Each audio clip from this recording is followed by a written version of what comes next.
Okay, this is my favorite bread recipe. Hopefully it can become yours. It's 2 cups of bread flour.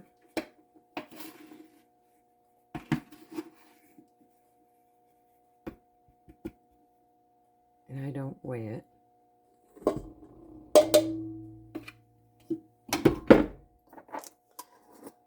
A teaspoon of yeast.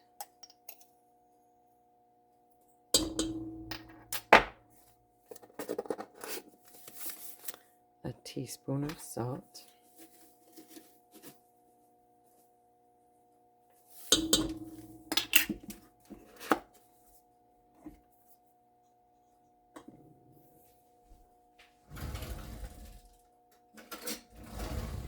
Whisk that together. Pour in 2 cups of water.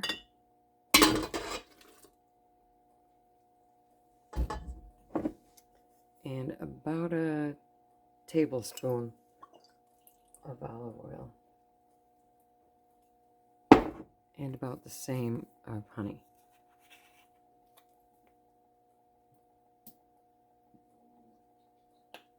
Oh dear.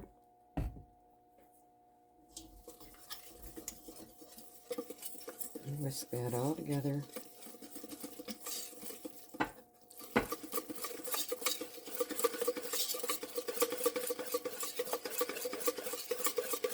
So it's nice and smooth.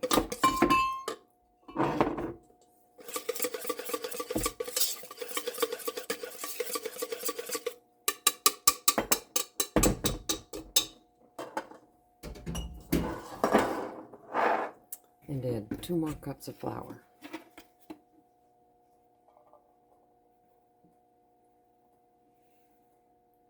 Bread flour. And I ran a little short, so it's going to get a little regular flour.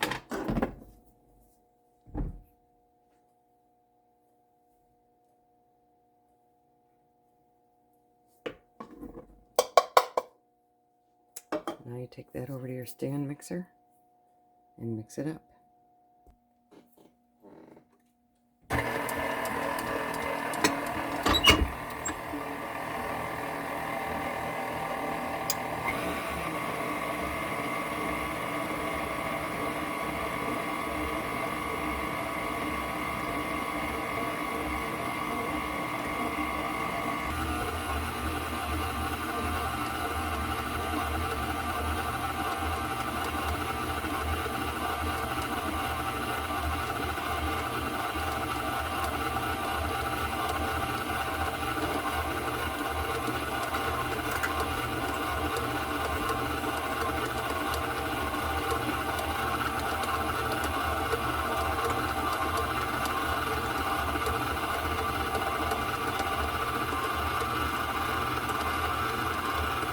See how the dough is kind of sticky?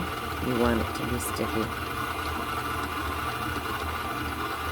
Not terrible sticky, but pretty sticky. Because this is a very high hydration dough.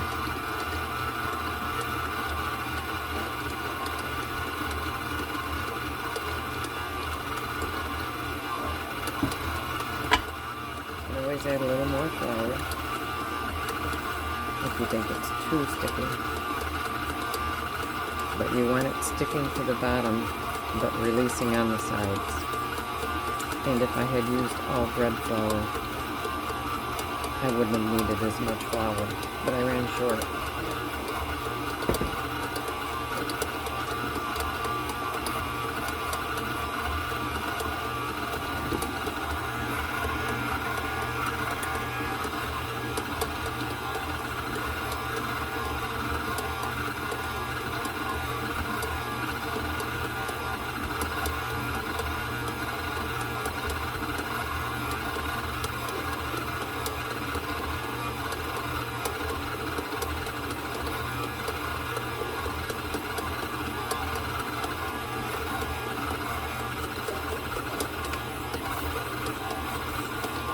Just add flour about a 1/4 cup at a time until it's where you want it to be.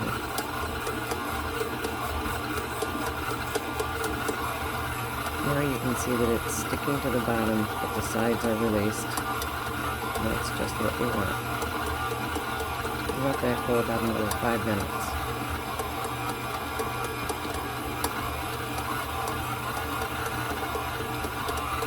Okay, this is what it's going to look like after about 5 minutes.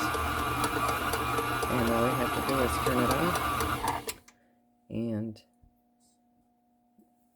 cover it up with a piece of saran wrap and let it sit for a minimum of 2 hours. Doesn't have to be in any place warm. We're making a slow ferment, so this was cold water, and it can sit anywhere, room temperature, and just ferment.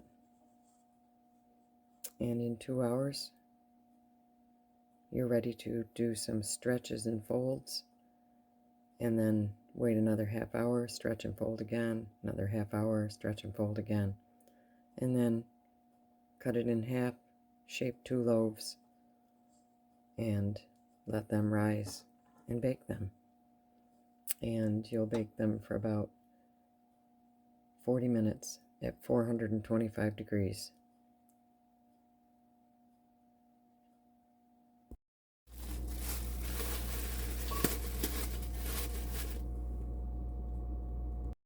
Alright, so now you got to do some stretch and folds.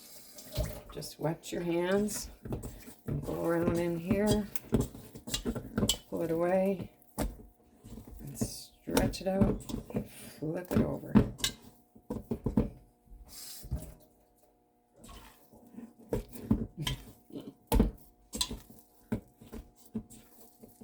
You'll start to feel a little tension build in the bread.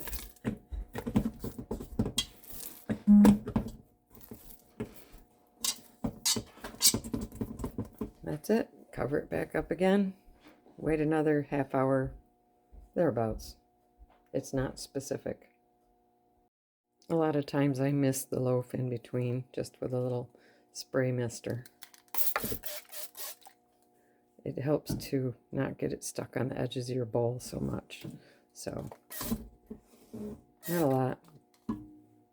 Just a few mists. Okay, some time went by. I'm going to do another stretch and fold. Just pull it away, pick it up, and stretch it. Fold it over. It's not rocket science. You'll feel it getting more and more resistant every fold.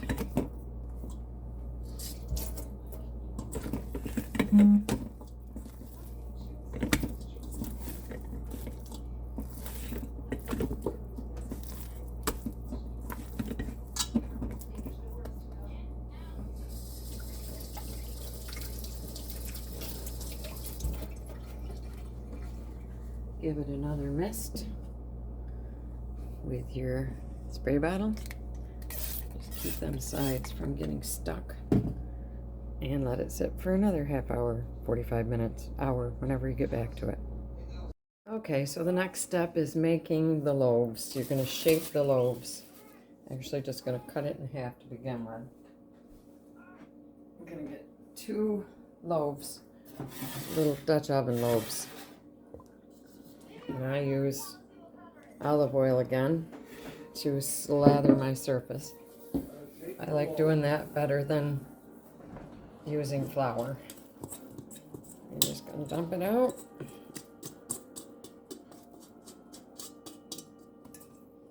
And cut it in half.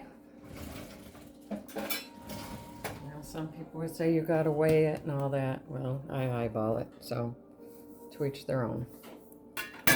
If you want perfection in your loaf size, I guess you could weigh it. But I just cut it. Honey, ready for school? Do I have to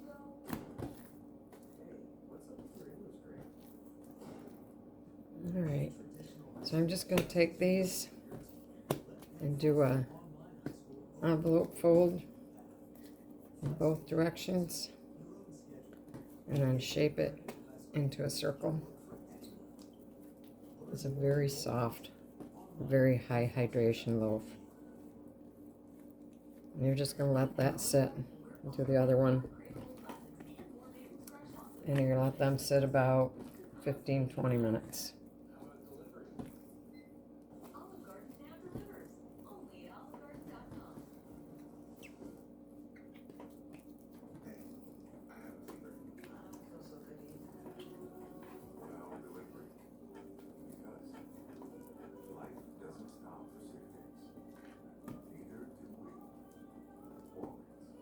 But that's it for about 15 minutes with a towel over it.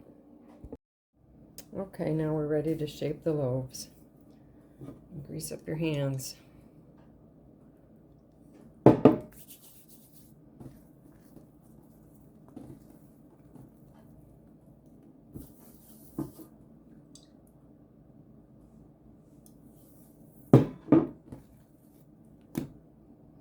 Alright, same thing again. You can press it,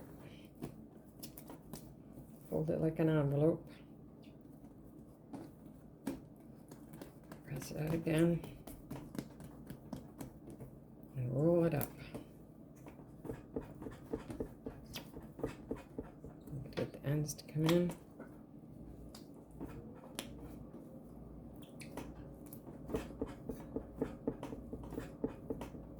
And you're going to pinch off that end and pinch off these ends.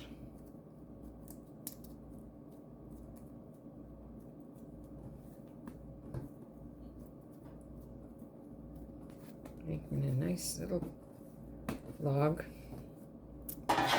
And you take a buttered loaf pan, put that seam side down, and you can cover that up with another loaf pan. And I put a little clip on there.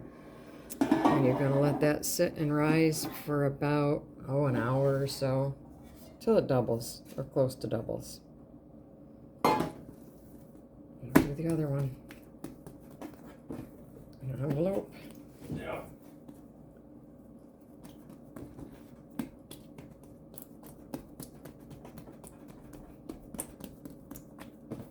And roll it up.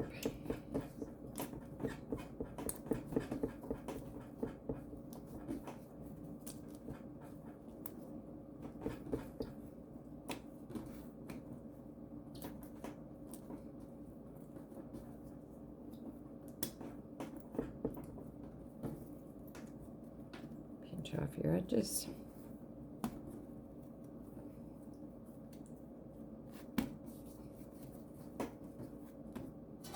And put it in a buttered loaf pan.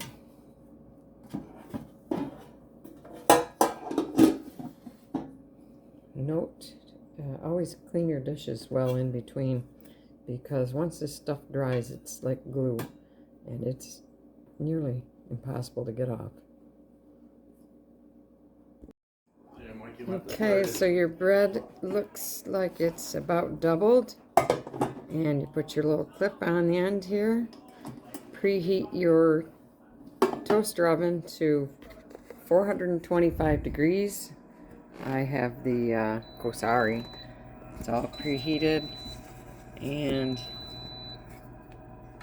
put it on and bake that for about 40 minutes. Covered. And it's going to be amazing when it's done.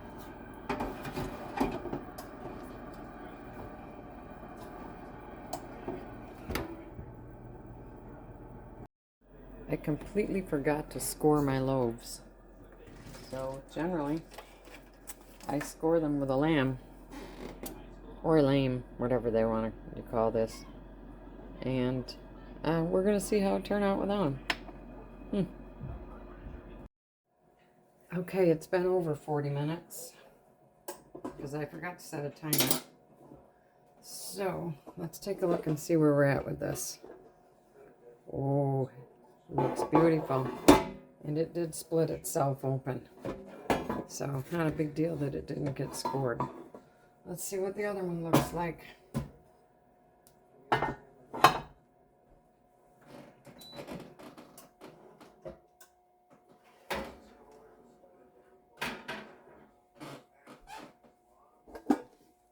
Don't forget and grab that pin when you're done, that clip. It hurts. Watch that steam. Oh, this one didn't do much of a split. I guess it split over here on the side a little bit. They would have puffed up more had they been slashed along here. You would have done this before you put them in. Go all the way along here, creating a nice slice for it to expand. But they're going to be wonderful. Nice and crispy. Get them out onto a cooling rack. Don't keep them in the pan, and let them cool. And you can hear the snapping of it as it's starting to cool in the pan. Hear the popping?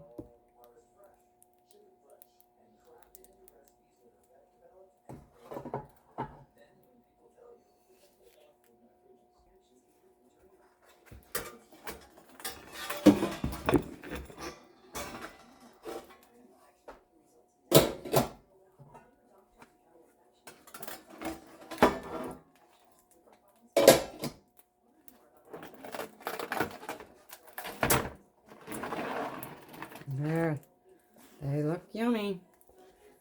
I suggest you don't cut them until they're completely cool, but sometimes I can't wait and I do.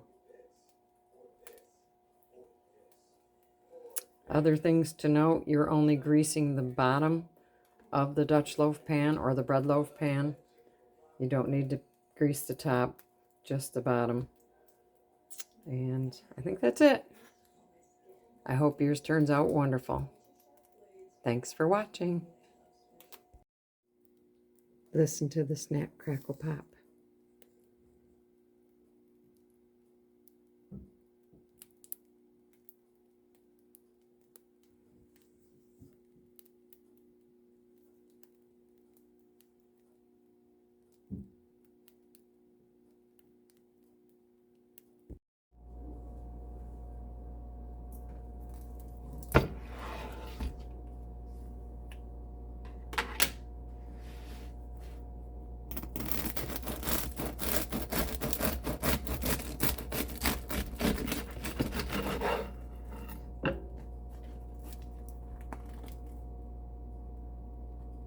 Can you smell it?